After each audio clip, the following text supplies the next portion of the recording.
Bienvenidos hermanos al encuentro con la palabra, inspirados en la oración breve, el ciego Bartimeo: Jesús, hijo de David, ten compasión de mí.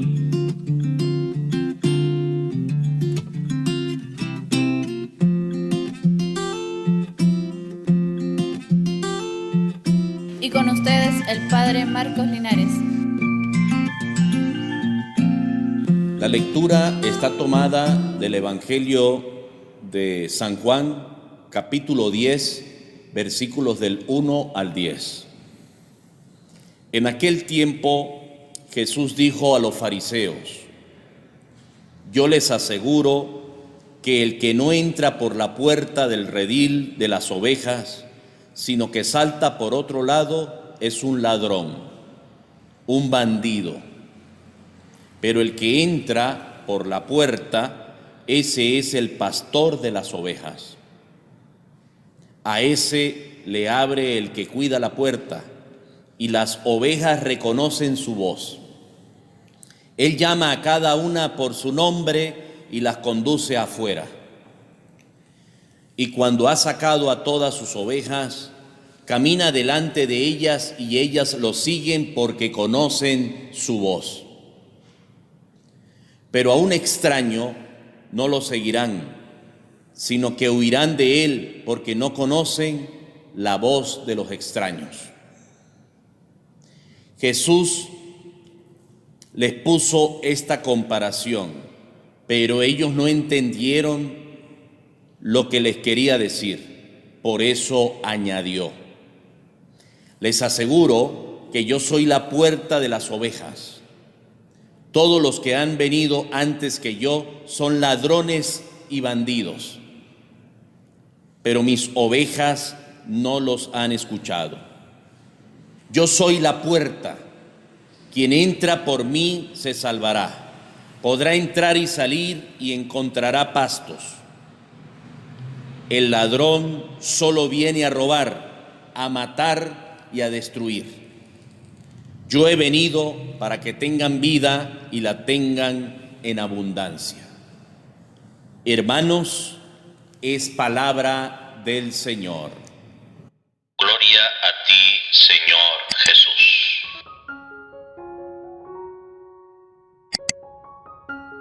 Hoy, este evangelio que acabo de leer nos habla del buen pastor.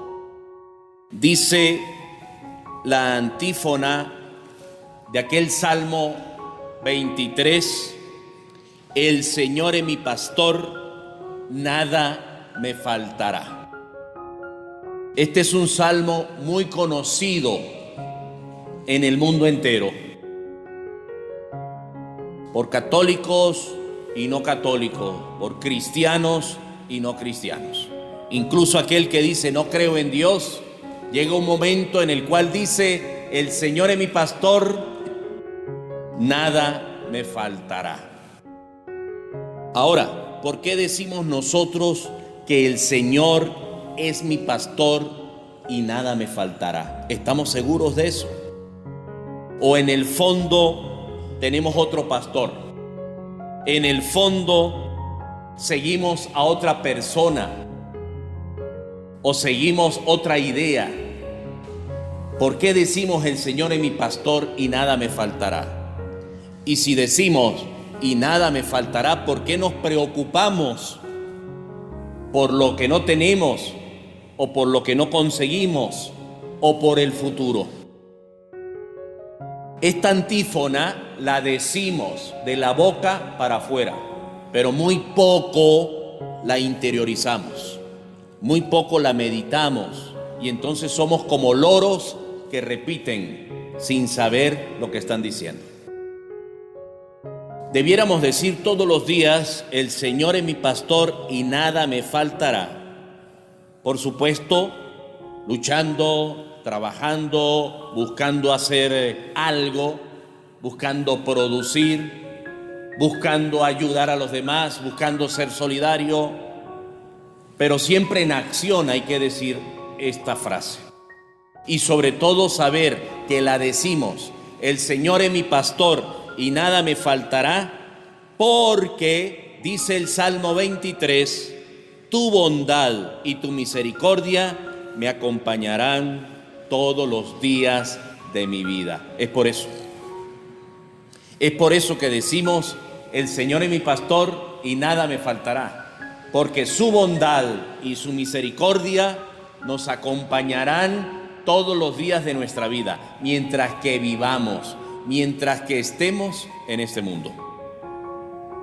Hay que tomar conciencia de lo que decimos, de lo que repetimos allí de la palabra de Dios, porque es alimento y no se puede desperdiciar.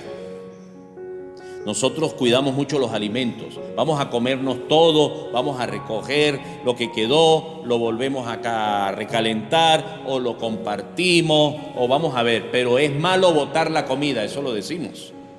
Pues bueno, también es malo no aprovechar la frase de la palabra de Dios en el Salmo o en cualquier otra lectura. Es para comer, es para alimentarnos, es para meditar.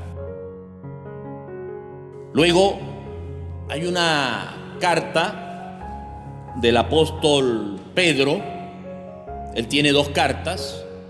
En la primera carta del apóstol San Pedro dice en el capítulo 2, versículo 20: soportar con paciencia los sufrimientos que le vienen a ustedes por hacer el bien es cosa agradable a los ojos de Dios. Qué difícil para nosotros es tener la paciencia, porque queremos las cosas ya. Nos cuesta mucho la paciencia, y mucho más si yo tengo que sufrir. Y me invita el apóstol San Pedro en su primera carta, capítulo 2, versículos 20 y siguiente, me invita a sufrir con paciencia, y esto le agrada a Dios, y pone el ejemplo de quien vino a sufrir por nosotros y lo hizo con paciencia: Jesucristo. Qué importante entonces también es juntar allí a esa antífona, el Señor es mi pastor, nada me faltará, juntar la reflexión y la meditación de la paciencia. Todos los días yo tengo que pedir a Dios paciencia y practicarla, porque la podemos perder. Nadie puede decir yo ya tengo toda la paciencia del mundo. No, la podemos perder en cualquier momento y hay que volverla a retomar. Entonces hay que decir todos los días allí, Señor, permítame profundizar, practicar y mantener y perseverar en la paciencia. Nosotros tenemos que tener paciencia hasta con nuestros padres. Los padres tienen que tener paciencia hasta con los hijos. Los hijos tienen que tener paciencia allí con sus hermanos. Todos tenemos que tener paciencia. Y si tenemos que tener paciencia dentro de la casa, allí entre nosotros, y mucho más en este tiempo de pandemia y en este tiempo tan difícil que nos toca vivir, y más a los venezolanos, pues mucho más con el vecino, mucho más con la persona que vive en la residencia, mucho más con aquel con el que nos conseguimos día a día en el mercado, en la panadería, etc. Es importante practicar la paciencia, y esto es como el aire, lo necesitamos para cumplir siempre la palabra de Dios y su voluntad. Y este evangelio maravilloso de Juan capítulo 10 versículos del 1 al 10 nos habla del buen pastor, y hay una figura de la puerta. La puerta. ¿Qué le decimos nosotros los mayores a los niños? No le abran la puerta a cualquiera. Eso lo decimos.